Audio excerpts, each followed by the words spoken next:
Hi, I'm Angie the caterpillar. And this is Cookie the cocoon. And I'm Rob the butterfly. And together, we are Metamorphosis.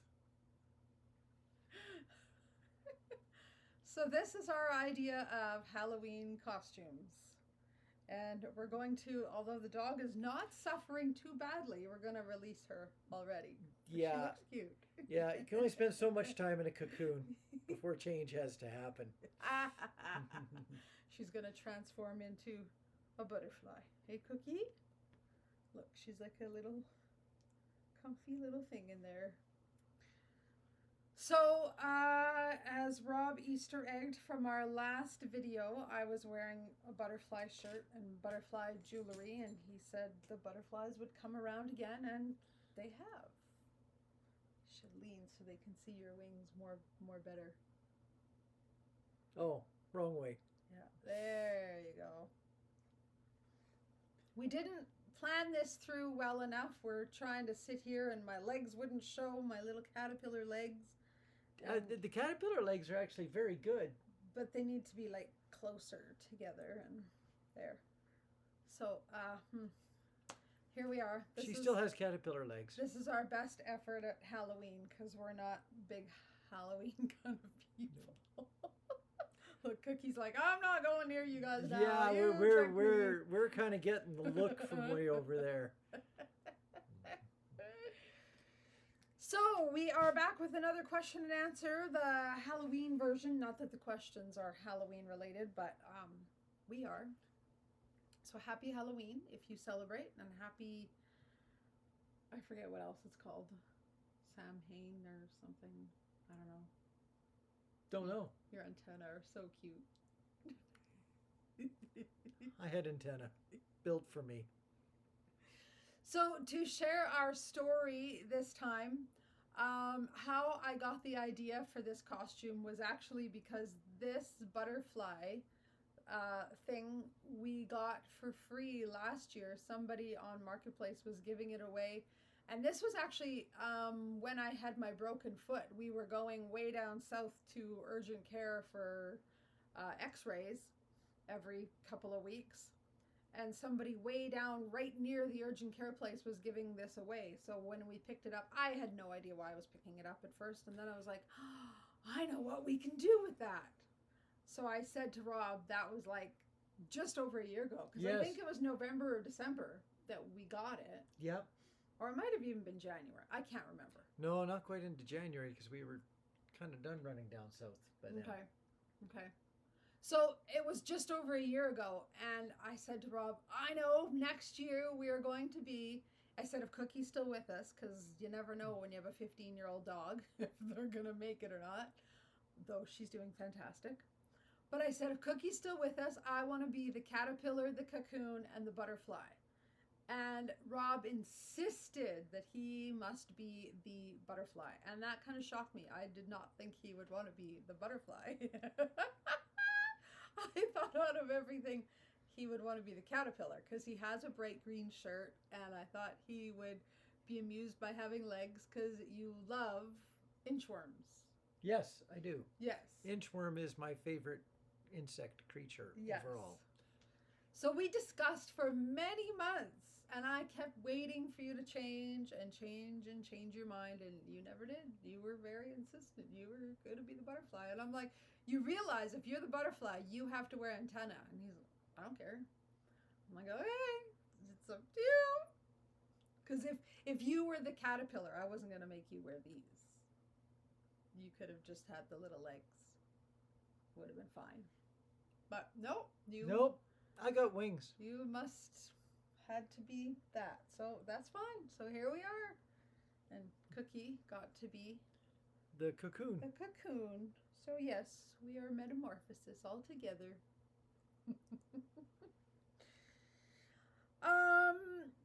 So I don't know if you have any other stories you wanted to share before we dive in, or no, we didn't discuss anything about stories. No, I just wanted to tell our little story of how we ended up coming out with this. I always try to do a themed one where we're all joined together. And I was like, while we still have Cookie, we have to do Metamorphosis. Well, we have to do costumes where she can be involved. So she got to be the cocoon. Thanks. We're still friends. You're gonna lick me. Yeah, it looks like we're still friends. That's good. Although like I said earlier, we were getting the look from way over there. We were. Okay, that's a good enough lick. So we have a really big, long question to start with. So we might wanna. Did we even put together a story to tell for? Well, that was my story. Okay. Do you have more? No. That's what I'm asking. Do you have any other stories? No, no other stories. We have other stories, but we could save them for next time. For next times. Next times? Yes. Okay. That's when you have more than one story. Oh, got it. Okay. Well, I wrote down the peanut butter one. We'll have to tell the peanut butter one at some point because we're weird people. Yeah. Don't tell it. No, we won't get into it, but it's a good thing the refrigerator has 2 doors. We'll just leave that out there as a little hint. Oh dear. Okay, Mr. Reader. Good luck. Yeah, I'll be reading for the next half an hour. This is the one we were going to talk about in our last video and then decided it was too long of a question to this may have go into. This may have enough bits and pieces in it that this might be the video. It could be, because it says even it has many questions within it. So we'll see how far we get.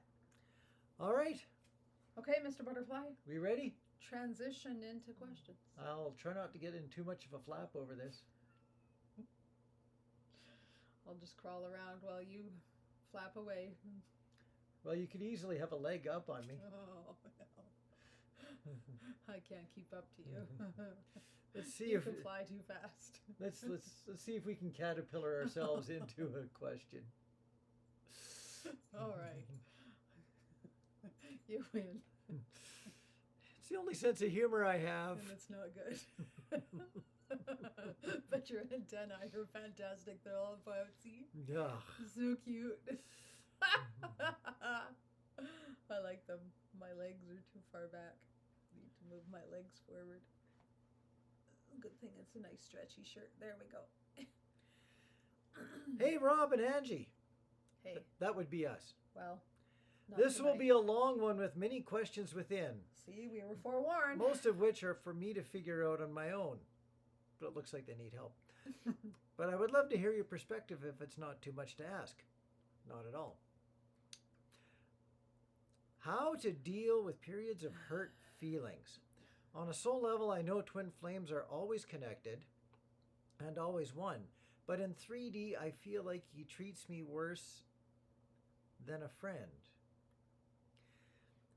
A boundary of only texting in one specific platform and being told not to text often has left me feeling unappreciated and disappointed to the point of not wanting to reach out at all because friends and people who appreciate each other don't ask things like that.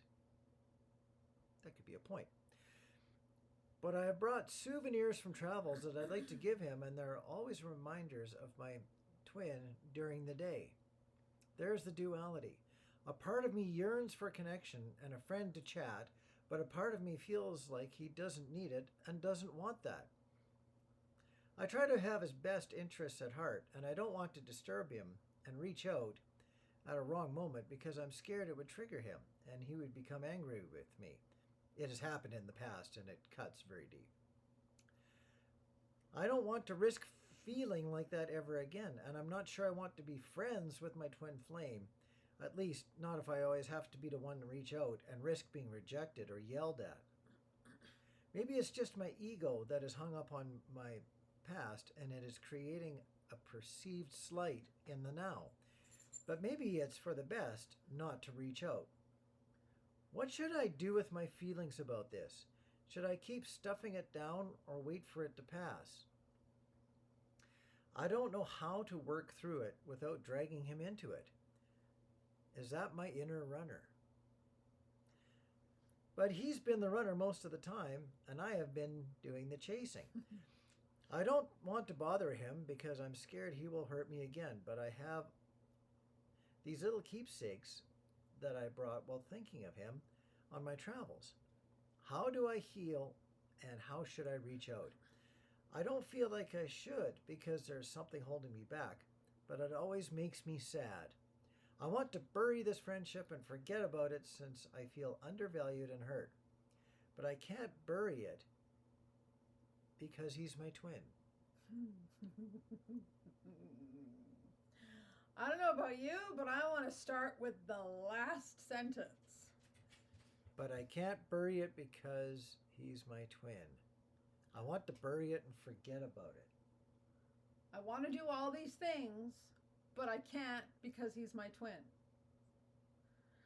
And if anybody watched the last question and answer video, the first question that we did in that video was similar to this, and I also referenced this question as well in saying that I think it's important for all of us to check ourselves when we're with somebody in that, are we just giving them grace because of a label? What if this isn't your twin? I mean, I'm not saying if it is or isn't, because that's not my place. Only you know that, and only you can decide that. But does it matter if somebody is your twin or not? Like, if this was a friend treating you like this, would you not just say, okay, you don't want contact, we'll not have contact, and accept that the friendship is over? Why would you not do the same thing for somebody else just because of a label? If there is a true connection there, then it will come back when it's time. If there is not a true connection there, then you've let go of a whole lot of grief that you didn't need. I think it's just unfortunate that as twin flames, we allow ourselves to be treated poorly and accept bad treatment because they're my twin. And then years later, we find out they weren't your twin. They were a narcissist, or they were a karmic, or they were somebody else. But I think the important question is, ask yourself, if this was a friend, if this was a relative, if this was a coworker, if this was a boss, if this was anybody else, any other relationship, any other connection, would you allow this treatment? And if the answer is no, then why are you allowing it just because this person has a label of being your twin? I think that's kind of where I don't even need to answer the rest of the questions because they're all related to that one thing. I think that the relationship, as described in this question, is one of these relationships where the person who wants more contact is not in charge of whether that really happens or not. There's no point in having lots of small, hurtful, undeveloping contact. It'd be better off just to be in touch once in a while.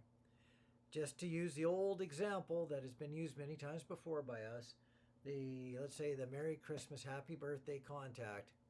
If that's all this person either can handle or wants, then maybe that's all that they get. It is also possible that if the person doing the chasing backs off, that might allow the runner to not have to run so hard. Right. So if it is the type of relationship that can only handle a couple contacts a year and contacts with no expectations, for example, leaving a happy birthday as a message on a cell phone, then hang up and leave it at that. No follow-up, hey, did you get my happy birthday message? Just do what you want to do, but don't attach the expectations of all sorts of reciprocal contact. And just leave it at that and let the other person decide if they even want to respond to those levels. And if there's no response to minimal response, then it's just simply up to the person who is now mildly chasing to decide whether or not they even want to do that anymore. But I think there's a lot of habit the habit of needing to try to keep on being in contact, Mm. that really needs to be broken down to the point that it's not a need anymore. It needs to be something that is of value. And if there's no value, then yes, it's time to question whether or not any form of contact, relationship is even worth it. Yeah. Is even, like, if it's only valued on one side, then it truly doesn't have value. Well, and I'm glad you brought up the word value, because that was a question I was going to ask. Because in these, and I don't just mean for this person, I mean anybody in this circumstance, I think an important question is, how much do I value myself? Am I willing to keep putting myself out there for somebody who, whether they do or don't, is expressing that they don't necessarily value me? So do I value me enough to take my value where it's appreciated, or am I going to keep chasing somebody who's almost outright telling me they don't value me? I mean, when they're saying, I don't want much contact with you, well, that kind of says a lot right there. I don't value you. So do you value yourself enough to hear that and step away and go be with people that do value you and do want your friendship and do want your connection and your gifts and, you know, everything else that you, I mean, obviously you're a very kind, generous person that wants to share and wants to have connection. This person is telling you they don't want that. So it's to decide how much you value yourself. And I just, like, I don't know how many times in here they've said, I want to leave, I don't want to be in this anymore, but I feel like I have to because he's my twin. When you have a relationship where the words are, I don't want to disturb him, that is not a friendship if someone is continuously being disturbed Right. to be contacted. There's something about this very distant friendship that is just loaded up with walls. Yeah. And typically it's up to the person who put up the walls to remove the walls. Yeah, you can't do, nobody can do that for somebody else. They have to do it themselves.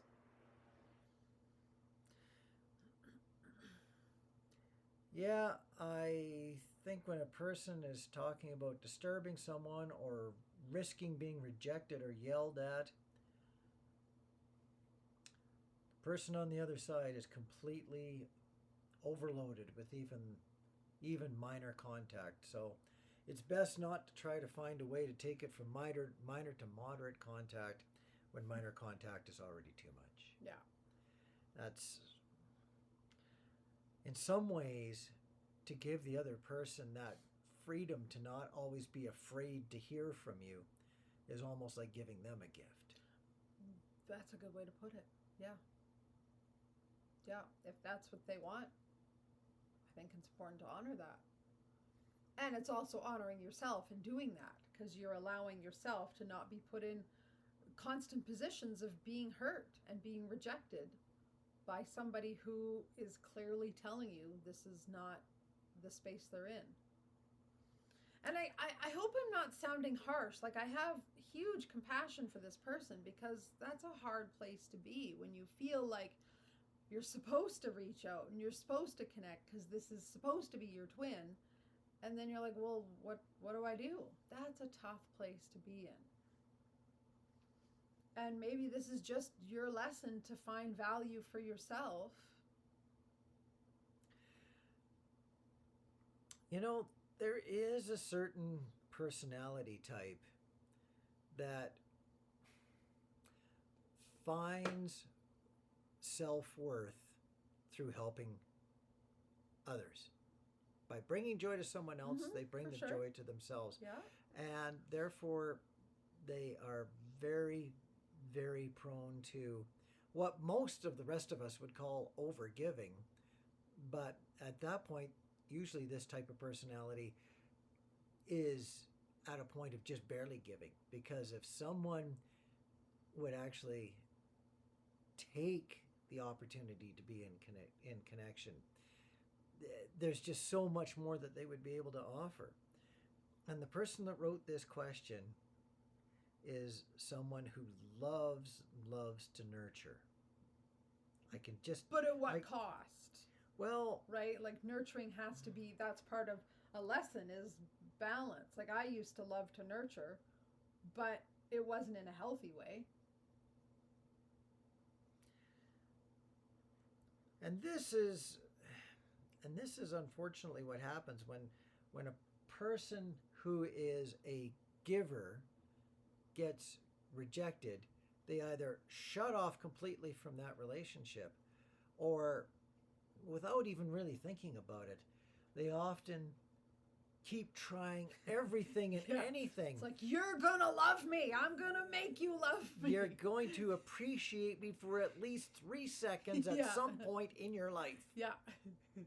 And you keep trying and trying and trying, but much like the teaching is not complete until the pupil has learned, sometimes silence, sometimes rejection is the lesson that needs to be learned and embraced. And a person can really become obsessed as a giver person on trying to get one other factor to be what doesn't reject them, when there is a whole world out there of people to chat with, to be friends with, that could often fill some of those spaces to the point where it's not panic and frantic. And when you're oftentimes dealing with a twin, it becomes a panicky obsession to make something of it. And in this case, I think that this needs to be, oh boy, Angie's going to know where I'm coming from on this. It's best to leave this relationship on pilot light instead of full-blown flame. Something that just burns in the background, always ready, but not necessarily doing anything more than just keeping that little flame alive. Yeah. And by the way, don't vacuum your fireplace, because then it makes the pilot light go out, and then you got to take 15 minutes to learn how to relight it. I cleaned our fireplace in the summer and I forgot that we hadn't relit it. So we've just spent the last 20 minutes. Just before the video. Yeah. I was going, I know there's something about this. Angie remembered something about removing the log so that we could get to where the pilot light is. Here I am looking with a flashlight trying to find the little stem that the natural gas comes out of. And we got it figured out. We did. Yeah. I think we should move to the next question unless you have any other parts of the question to answer. By the way, keep the keepsakes for yourself.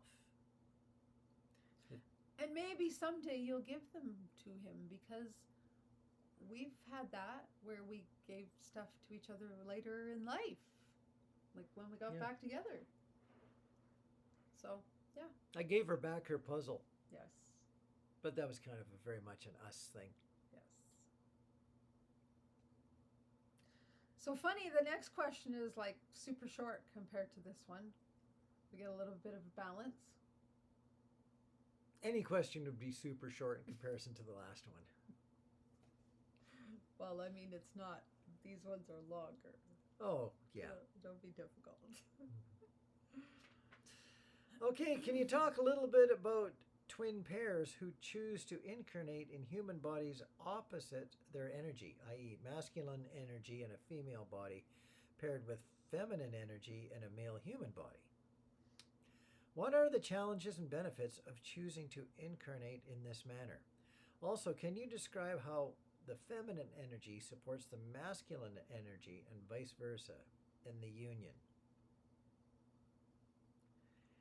See, I perceive that as much as I can go out there and just be a guy at any time, go out and do guy things like climb mountains or play football throw a football or whatever. Yeah, yes. I perceive that I do have an abnormally large amount of feminine energy. That's why you can be a perfect butterfly. That's why I can be a butterfly. I don't sense me migrating down to Mexico from here or anything like that. Well, I'm not a monarch butterfly. I would count the butterfly as more the feminine energy, and the caterpillar as more the not negative energy. Why did I say that? Because I didn't want to be the caterpillar. Rob got his way. I didn't want to be the caterpillar. So it's the negative energy. But no, in serious, it feels more like the masculine energy to be the caterpillar versus the butterfly, which feels like more the feminine energy. So it's interesting that we're even having this conversation because, yes, you do have a lot of feminine energy. You're definitely the masculine in the connection, but and I think it's balanced for both of us because I have a lot of masculine energy. I just had a Reiki client today, and we were talking about that, how we both have a lot of masculine energy as feminine people. Just try putting Angie in front of a bunch of bookkeeping or anything else like totally. that. I'm like super she's intense just, and in my head and I walk in and she'll say something that'll give me the hint that she's in front of her computer and dealing with numbers. And they have a lot of expletives. And I slink away and nurture from a great distance. Yes. So, what are the benefits of choosing to incarnate in this manner? I think there's quite a few benefits, and I don't even know if I could list them all. I'll start out with mine. Okay.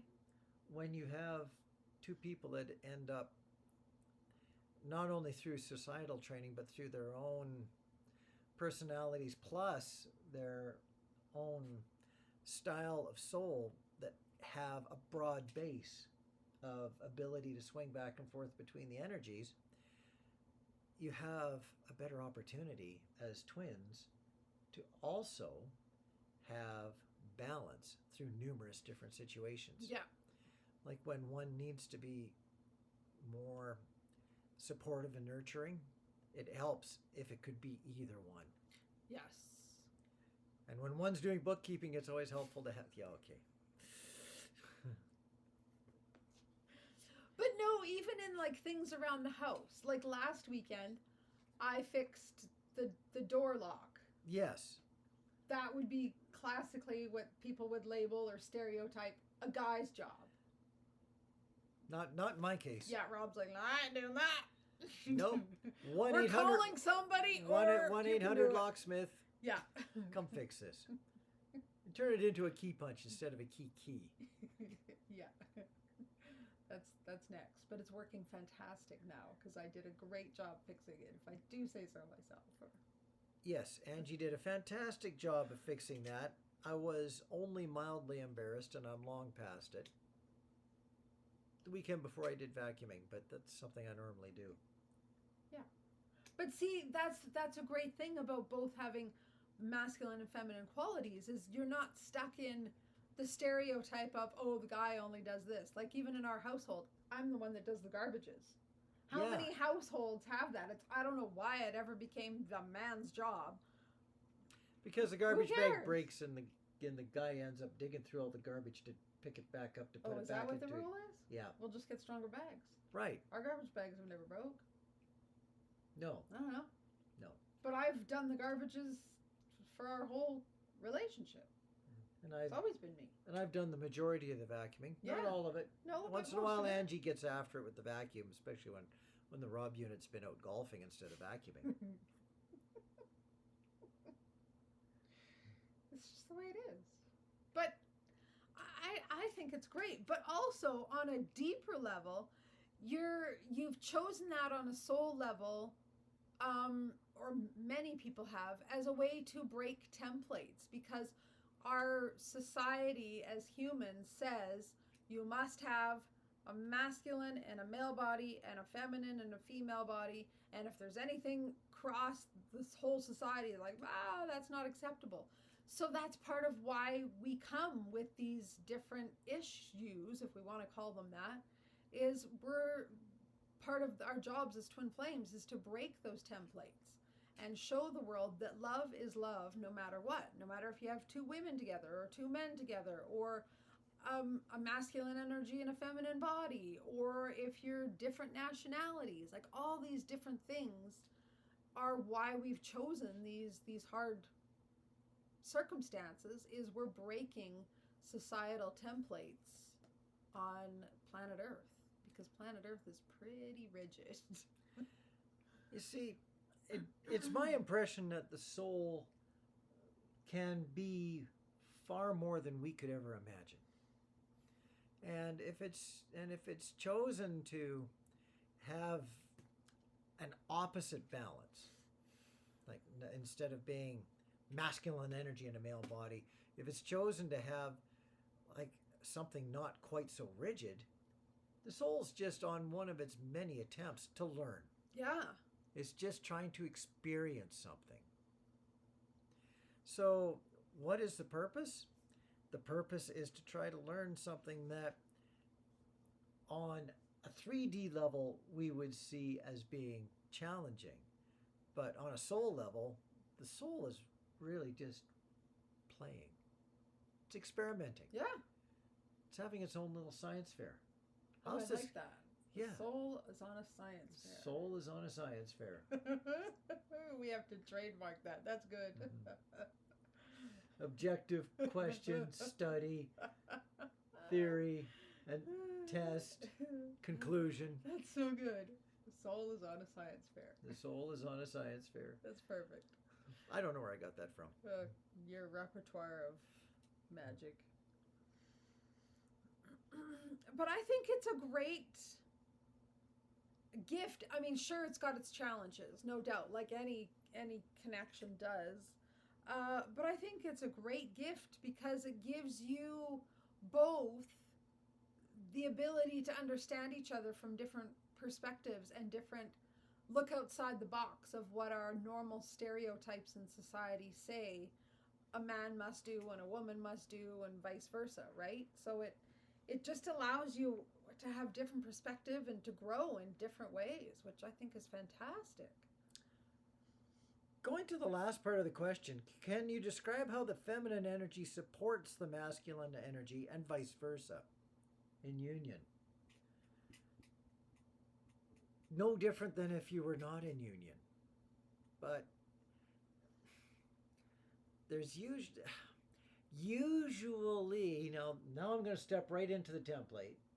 Usually the masculine energy tends to have a bit more confidence, tends to be more out there experimenting, out there seeing whether or not swinging an axe really does chop down a tree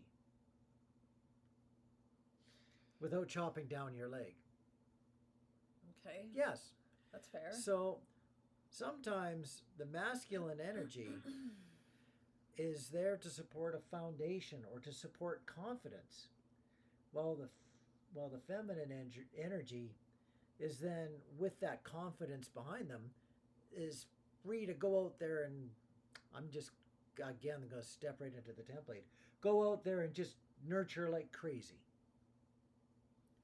knowing that the masculine energy is got the feminine energies back, as per se.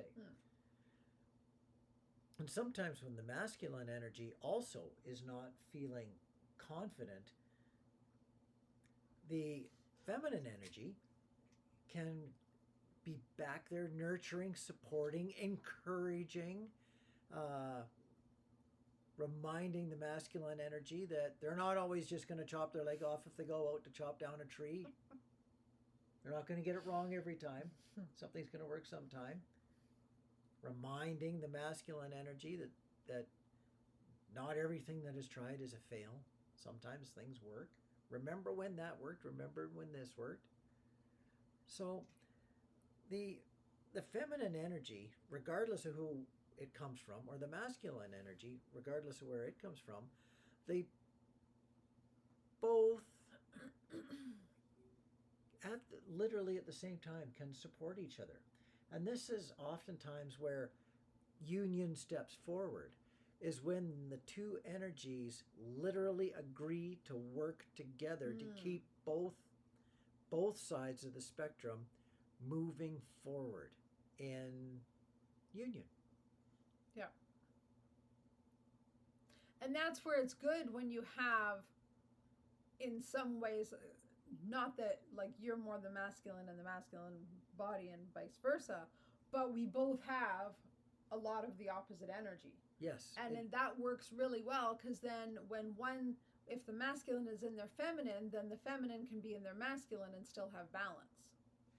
The only time I find, and we've never had this conversation, and I'd like to have it sometime, but the only time I find our energies don't work is when we're both in the masculine at the same time. Yes. We do not do well with that. We can both be in our feminine. I can be in my feminine, you can be in your masculine, you can be in your feminine, I can be in my masculine, but if we're both in masculine, it's not good. No. That's just like two pieces of sandpaper. Yeah. Trying to grate each other down. Yeah. Yeah. I can agree with that. If we're both in the feminine, well then there's no forward momentum anywhere. I was going to say there's nothing getting done. But we're at least just going to nurture each other. Yeah, it's just going to be a peace fest. But that's not that often. I don't think we're both mostly ever in our feminine together. That's rare. At least that I can think of. I kind of know when. When? Vacation. I don't know. Well, we're both pretty intense still on vacation. Yeah, but it's we're playful. Like, let's go. But it's playful. Okay, you're more playful, I think, than I am. I mean, I'm still playful, but I'm like, I try to conquer a place. When I'm on holidays, I want to see and do it all. So I'm like making lists and examining maps, and we're going to go here, and then we're going to go here. And then I have my best days when I just throw it all out and just go with the flow. You just jump on a bus and go somewhere. Yeah. But I'm pretty intense on it. I mean, so are you, but you're more playful intense. I can be pretty serious still on a holiday. Okay, looks like my example didn't exactly work out the way that I wanted. I'm sure it does in some ways, but I mean, you look at our last holiday. I was pretty much in conquer mode. Yeah, we tried to do a month-long vacation in like 8 days. Oh, not that. Oh, you're talking about. I was talking about our last holiday away, not our staycation. Oh. I was pretty calm for that. I could care less what happened or didn't. And on our staycation? Yeah, we go golfing. We don't. Who cares? We do this or we don't.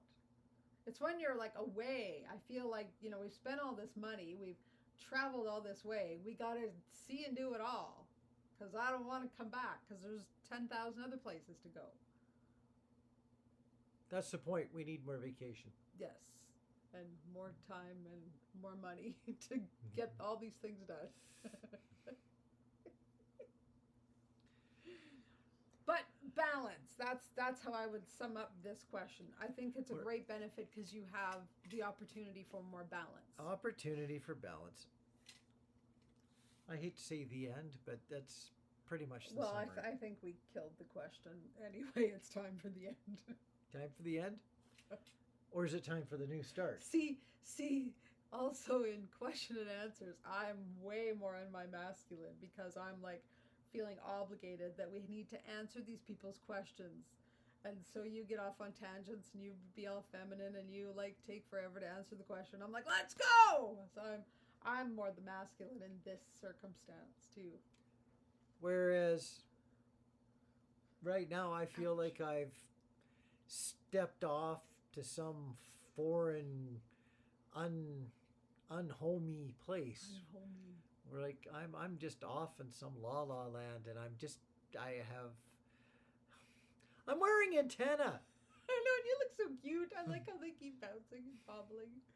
You need to show us your wings again. Oh, okay. Yeah, show us your wings. Wings. They're so pretty.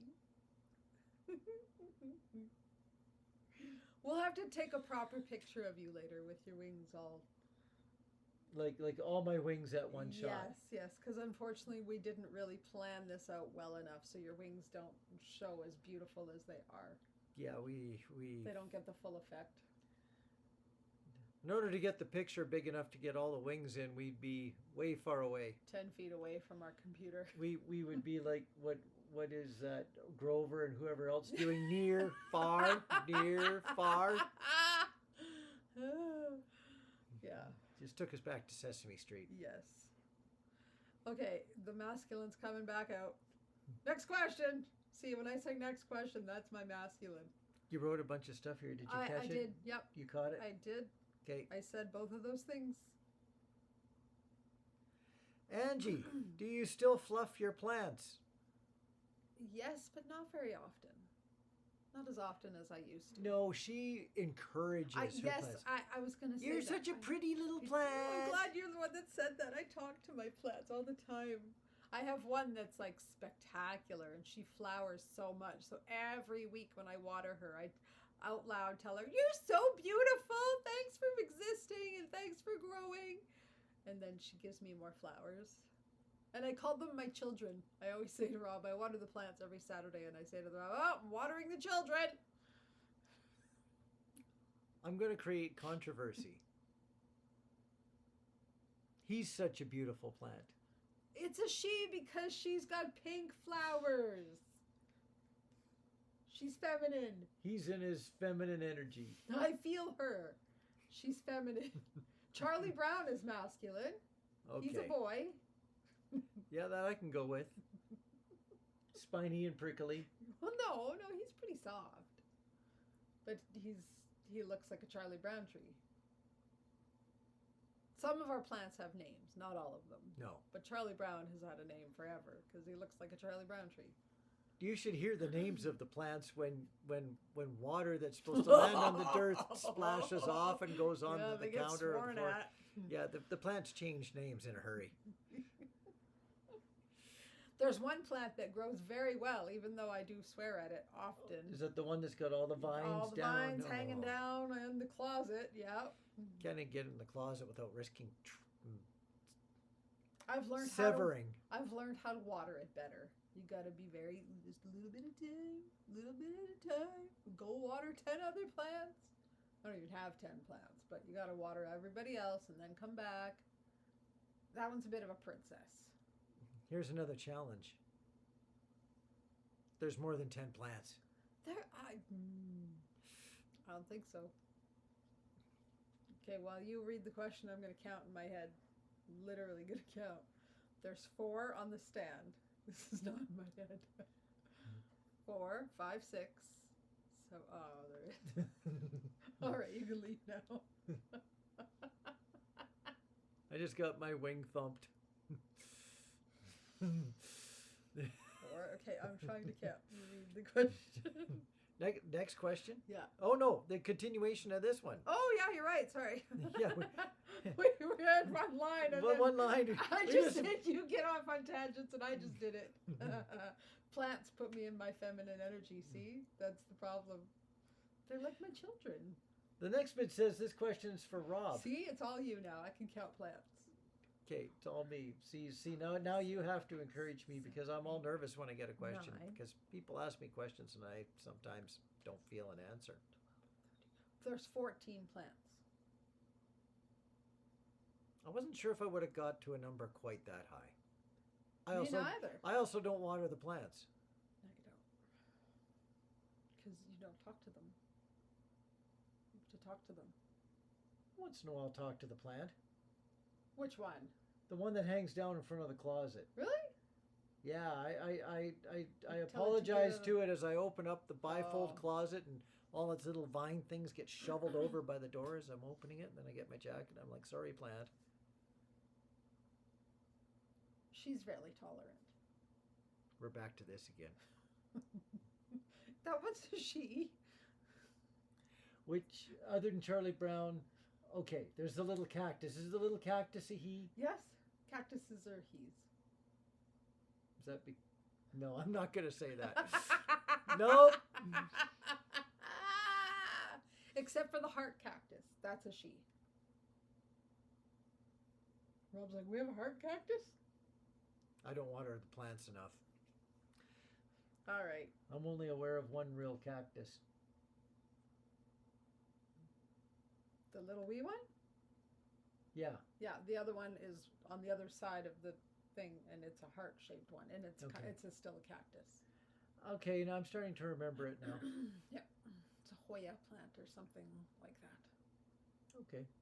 I never was a plant lover until I don't know what happened. Just in the last few years, I have to stop myself from buying more plants, and I don't know what happened.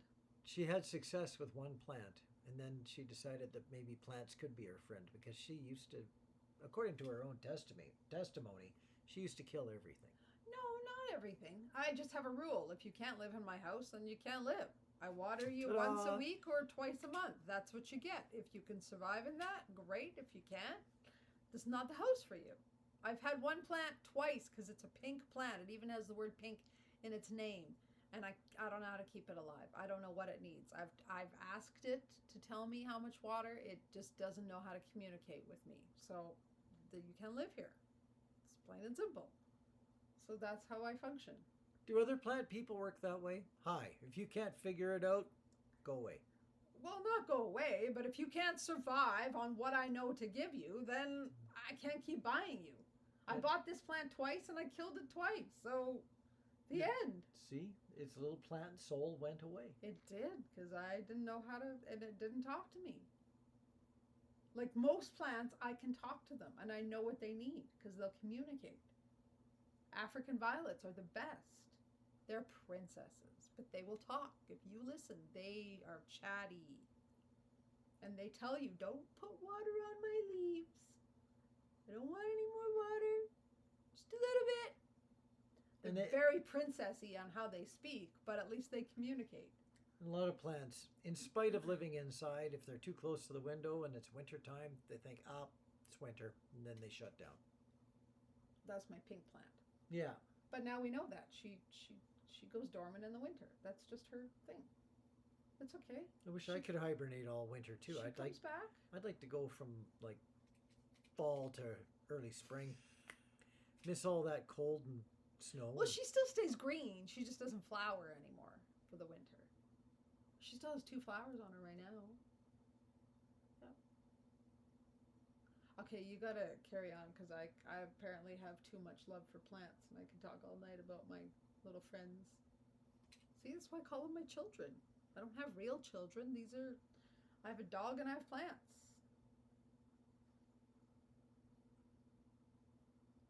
And sometimes they all get sworn at. Sometimes. Because I'm highly masculine. I'm very impatient. This question is for Rob. Oh yeah, I got stuck on that before. Yeah, see? I know you were in a relationship with your previous person for at least 12 years. True. My question is, do you feel, since Angie alluded that you weren't happy, do you think that you were waiting for someone to come into your life to leave, sort of like a plan B? Without reading any further, I didn't really need a plan B. It's just, it was helpful. It was helpful. It was a trigger. It was a trigger. I knew that my existing plan A was, it had an expiry time. But much like a box of crackers, you can go 3 months or 6 months or 9 months or even a year past the actual expiry date, and it still is pretty much a useful box of crackers. When it gets 5 years past, you know that you're not going to be doing that. So I knew that my existing 12-year relationship, let's say, wasn't going to make it to 20 years. I just couldn't do that. Sure, there was still lots of good times. There was lots of camaraderie. There was still much positive in that relationship, but I didn't need anything more than courage to execute the escape plan. And it turned out that I didn't need a whole lot of courage, when there was actually when the plan all of a sudden fell in my lap. And that plan was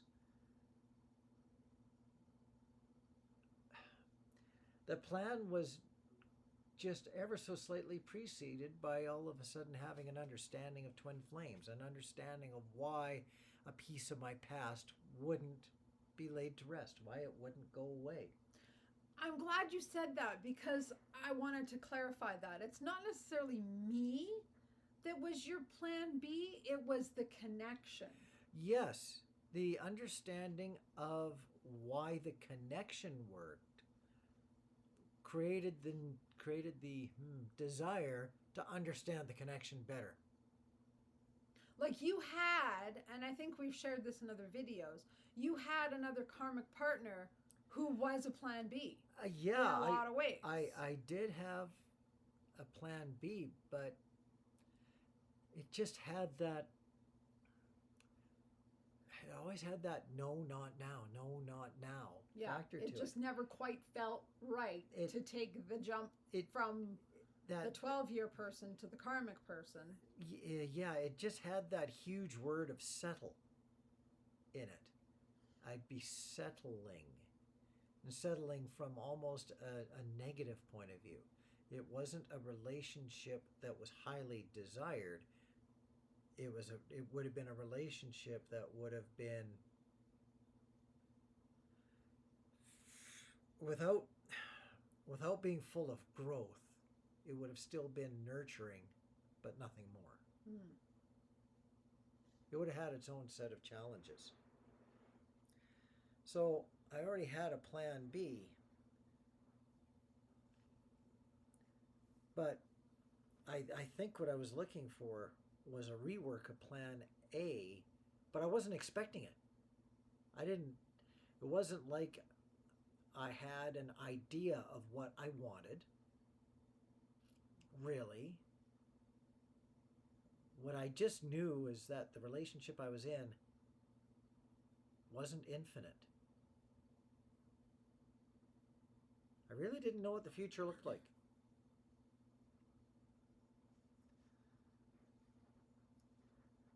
And that's a tough move to make when you don't know.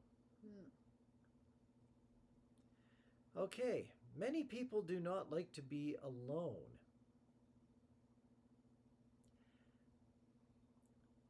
True. And as much as you wanted to share, did you and the other person ever want to get married? And how long into the relationship were you when you felt you were not happy? We never thought that being married was important to the relationship. The relationship was important to itself, but marriage wasn't important to the relationship. So we seldom talked about it. It wasn't something that came up twice a week.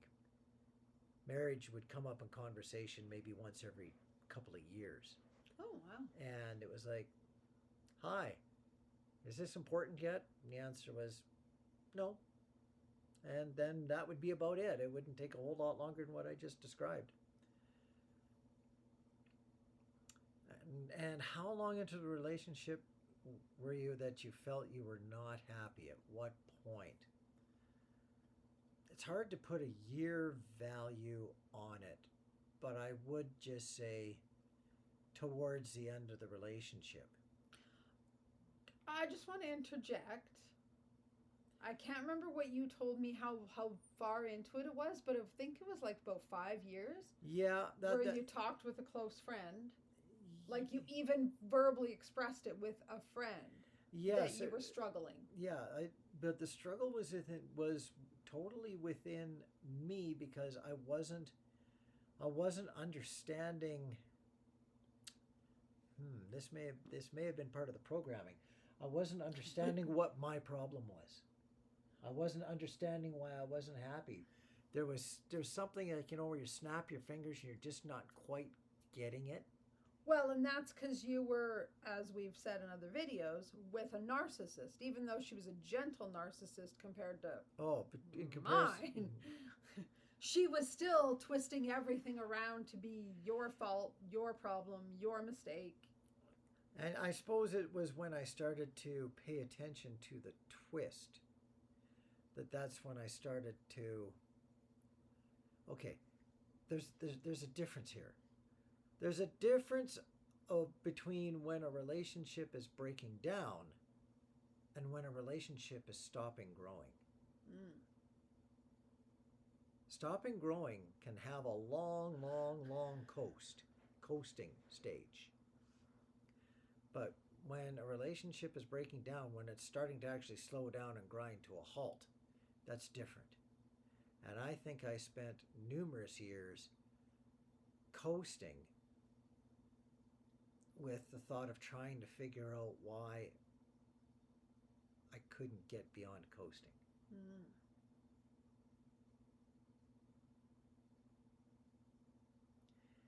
It's very hard to explain. I don't know. I think that makes good sense. And did she see this coming? Not really. No, I don't think so. No. There was still, I'm going to say there was still too much happiness. There was lots of happiness without a lot of inner fulfillment. And that, again, is two different things. Inner fulfillment is when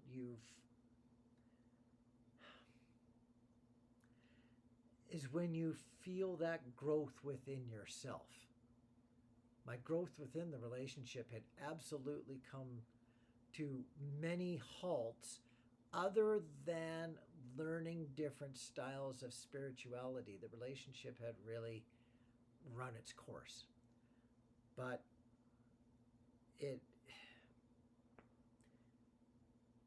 like I say, it's really tough to describe. But also, did she not know anything was coming because you're a peacekeeper? So you didn't speak up much? Like you held a lot in. I'm not that great on a debate team.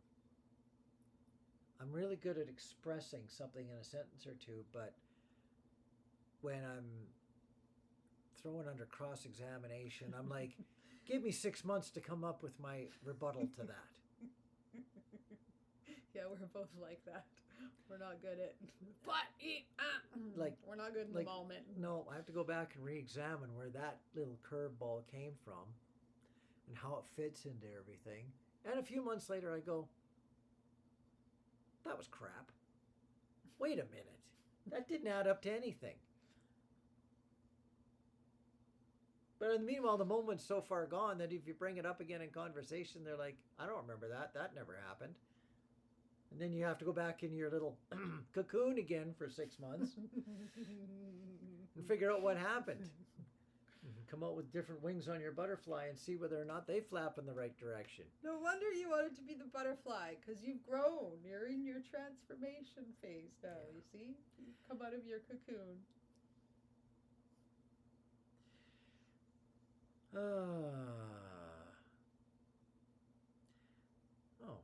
There's a comment here. Thank you both for your time, and I appreciate your answering people's questions.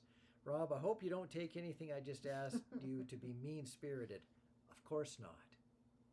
This is where lack of fear of being as honest as you can about your journey, especially when all of a sudden you have to go back and relive a moment of your journey because you choose not to think about it on a regular basis. There's our hour notification. Yeah, no, not mean-spirited at all. There wasn't any attack. It was just a question.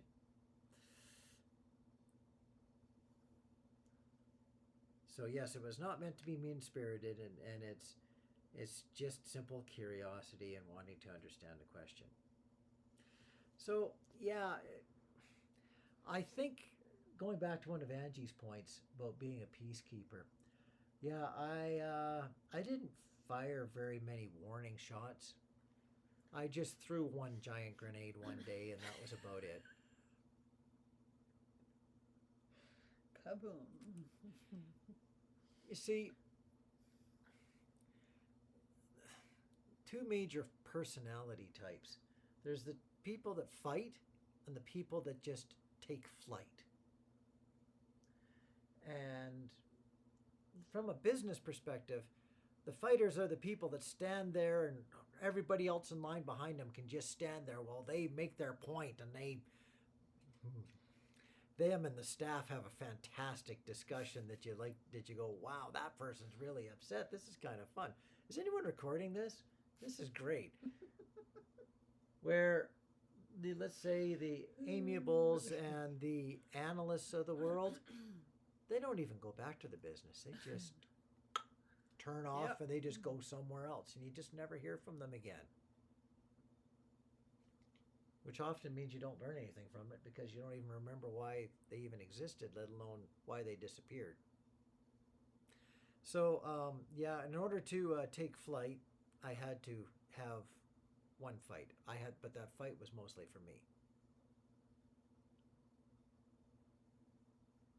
It just triggered my step in the new direction of breaking up with that relationship. Yeah. I didn't need to explain anything. I just need to make sure that I burned a lot of bridge behind me. Which is too bad because I'm not into burning bridges. That hurt. That bit was very hard to do. That's not something I would normally do. I've had people leave my life decades ago, and there's a bridge back. Yep. Okay. I think we ought to wrap it up because we've had our hour notification. Okay. Yeah. Talk too much as usual. So here I've been for the past few months going, I'm going to have antenna. I'm going to have wings. Poor dog, going to be a cocoon. Cookie, run. She didn't seem too offended with it at all. Didn't really bother her. She looked at us oddly afterwards. Yeah. She a little bit of why did that happen was the look. We haven't seen her since, really. No, she's just gone up to her bed, which is normal anyway. Probably wants to wake up from that nightmare. And then we're going to walk upstairs, probably with antenna still on, and she's going to go, no, and run off to another corner of the house. It's not that bad. So thanks for joining us for our Halloween edition. I liked my wings. Yes, your wings are lovely. You should show them one more time because they're very pretty. Yeah. I really liked my antenna. Yeah. Not tentacle. Not tentacles? Yes, I get antennas and tentacles mixed up. Yay. Can hardly see your pretty purple. Oh, yeah. Over on that side. Yeah. Purple.